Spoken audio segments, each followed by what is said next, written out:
पैर छूकर महेंद्र के विदा होने पर उनके संग उसी दिन जो दूसरा शिष्य दीक्षित हुआ था, उसने आकर सत्यानंद को प्रणाम किया।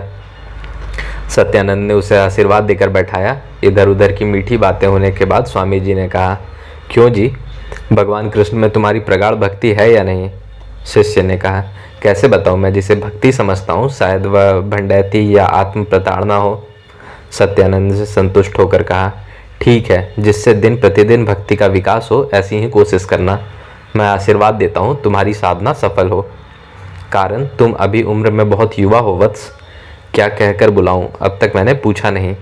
नव संतान ने कहा, आपकी जो अभिरुचि हो, मैं तो वैष्णव का दासानुदास हूँ।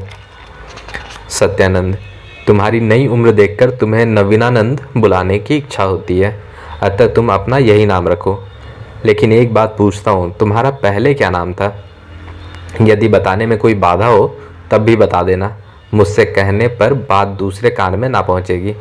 संतान धर्म का मर्म यही है कि जो अवाच्य भी हो उसे भी गुरु से कह देना चाहिए, कहने में कोई हानि ना होगी। शिष्य, मेरा नाम शांति देव शर्मा है। सत्यानंद, तुम्हारा नाम शांतिमणि पापिष्ठा है। यह कहकर सत्यानंद ने शिष्य की 1.5 हाथ लंबी काली दाढ़ी को बाएं हाथ से पकड़कर खींच लिया। नकली दाढ़ी अलग हो गई। सत्यानंद ने देख कहा, छी बेटी, मेरे साथ ठगी? मुझे ही ठगना था तो इस उम्र में 1.5 हाथ की दाढ़ी क्यों? दाढ़ी तो दाढ़ी, या कंठ का स्वर या आंखों की कोमल दृष्टि छिपा सकती हो? मैं यदि ऐसा ही निर्बोध होता तो क्या इतने बड़े काम में कभी हाथ डालता? बेशर्म शांति कुछ देर तक अपनी आंखों को हाथ में ढके बैठी रही। इसके बाद उसने हाथ हटाकर वृद्ध पर मोहक तिरछी चितवन डालकर कहा, प्रभु, तो इसमें दोष ही क्या है? स्त्री के बाहुओं में क्या बल नहीं रहता? सत्यानंद, गोपद में जितना जल होता है। शांति, सब संतानों के बाहुबल की परीक्षा कभी आपने की है? सत्यानंद, की है। यह कहकर सत्यानंद एक इस्पात का धनुष और लोहे का थोड़ा तार ले आए। उसे शांति को देते हुए उन्होंने कहा, इसी इस्पात के धनुष पर लोहे की तार की डोरी चढ़ानी होगी। प्रत्यंचा का परिमाण 2 हाथ है। डोरी चढ़ाते चढ़ाते धनुष सीधा हो जाता है और चढ़ाने वाले को दूर फेंक देता है। जो इसे चढ़ा सकता है वही वास्तव में बलवान है। शांति ने धनुष और तार को अच्छी तरह देखकर पूछा, सभी संतान क्या इस परीक्षा में उत्तीर्ण हुए हैं? सत्यानंद, नहीं, इसके द्वारा केवल उन लोगों के बल की थाह ले ली है। शांति, क्या कोई भी इस परीक्षा में उत्तीर्ण नहीं हो सका? सत्यानंद, केवल 4 व्यक्ति। शांति, क्या मैं पूछ सकती हूँ वे कौन कौन है? सत्यानंद, हाँ, कोई निषेध नहीं है। एक तो मैं स्वयं हूँ। शांति, और? सत्यानंद, जीवानंद, भवानंद और ज्ञानानंद। शांति ने धनुष और तार लिया। एक झटके से उस पर प्रत्यंचा चढ़ाकर उसने धनुष सत्यानंद के पैरों पर फेंक दिया। सत्यानंद विस्मित और स्तंभित हुए खड़े रह गए। कुछ देर बाद बोले, यह क्या, तुम देवी हो या दानवी? शांति ने हाथ जोड़कर कहा, मैं सामान्य मानवी हूँ लेकिन ब्रह्मचारिणी हूँ।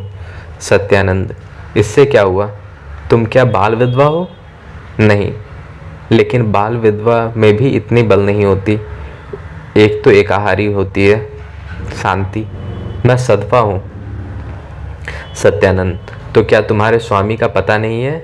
निरुद्दिष्ट है। शांति, नहीं, उनका पता है। उन्हीं के उद्देश्य से मैं यहाँ आई हूँ। मेघ हटाकर सहसा निकल आने वाली धूप की तरह सत्यानंद की स्मृति जाग पड़ी। उन्होंने कहा, याद आ गया, जीवानंद की पत्नी का नाम शांति है। तुम क्या जीवानंद की ब्राह्मणी हो? अब शांति शर्मा गई। उसने अपनी जटा से मुंह ढक लिया, मानो कितने ही हाथियों के झुंड पद्म पर घेराए हो। सत्यानंद ने पूछा, क्यों तुम यह पापाचार करने आई? शांति ने चेहरे पर से जटाएं हटाते हुए कहा, इसमें पापाचरण क्या है प्रभु? पत्नी यदि पति का अनुसरण करे तो यह पापाचरण कैसे? संतान धर्म शास्त्र में इसे पापाचार कहते हैं, तो संतान धर्म अधर्म है। मैं उनकी सहधर्मिणी हूँ। वे धर्माचरण में प्रवृत्त हैं। मैं भी उनके साथ धर्माचरण में सहयोग देने के लिए ही आई हूँ। शांति की तेजस्विनी वाणी सुनकर उन्नत ग्रीवस्फुटवश कंपित अधर तथा उज्ज्वल फिर भी आंसू भरी आंखें देखकर सत्यानंद बहुत प्रसन्न हुए। बोले, तुम सधवा हो, लेकिन देखो बेटी, पत्नी केवल गृह धर्म में ही स्वधर्मिणी होती है, वीर धर्म में रमणी का सहयोग करेगी। शांति, कौन अपत्निक होकर आज तक महावीर हो सका है? सीता के ना रहते क्या रामवीर हो सकते थे? अर्जुन के कितने विवाह हुए थे, जरा गिनिए तो। भीम को जितना बल था उतनी ही बलवान क्या उनकी पत्नियां नहीं थी? कितना गिनाऊं, फिर क्या आपको बताने की जरूरत है? सत्यानंद, बात ठीक है, लेकिन रण क्षेत्र में कौन वीर अपनी पत्नी को संग लेते हैं? शांति, अर्जुन ने जब दानवी सेना के साथ अंतरिक्ष में युद्ध किया था तो उनके रण को कौन ले जा रहा था? द्रौपदी के संग ना रहते क्या पांडव कभी कुरुक्षेत्र में जूझ सकते थे? सत्यानंद, वह हो सकता है, लेकिन सामान्य मनुष्यों का हृदय स्त्रियों में आसक्त रहता है और वही उन्हें कार्य से व्रत करता है। इसलिए संतानों का यह व्रत है कि तुम वे कभी स्त्री के साथ एक आसन पर ना बैठेंगे। जीवानंद मेरा दाहिना हाथ है, क्या तुम मेरा दाहिना हाथ काट देने के लिए आई हो?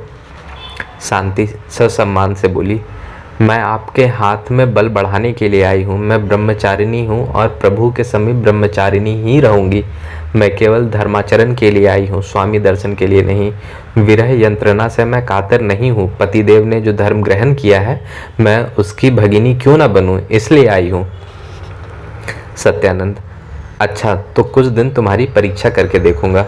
शांति बोली, क्या मैं आनंद मठ में रह सकूंगी? सत्यानंद, आज और कहाँ जाओगी? इसके बाद सत्यानंद, माँ भवानी की तरह तुम्हारे ललाट पर अग्नि तेज है, संतान संप्रदाय को क्यों भस्म करोगी? इसके बाद आशीर्वाद देकर सत्यानंद ने शांति को विदा किया। शांति मन ही मन बोली, जीते रहो बूढ़े भगवान, मेरे कपाल में आग है। मैं मुहजली हूँ कि तेरी दादी मुहजली है। वस्तुतः सत्यानंद का वह अभिप्राय नहीं था, आंखों के विद्युत प्रकाश से ही उनका मतलब था। लेकिन यह बात क्या बूढ़ों को युवतियों से कहनी चाहिए?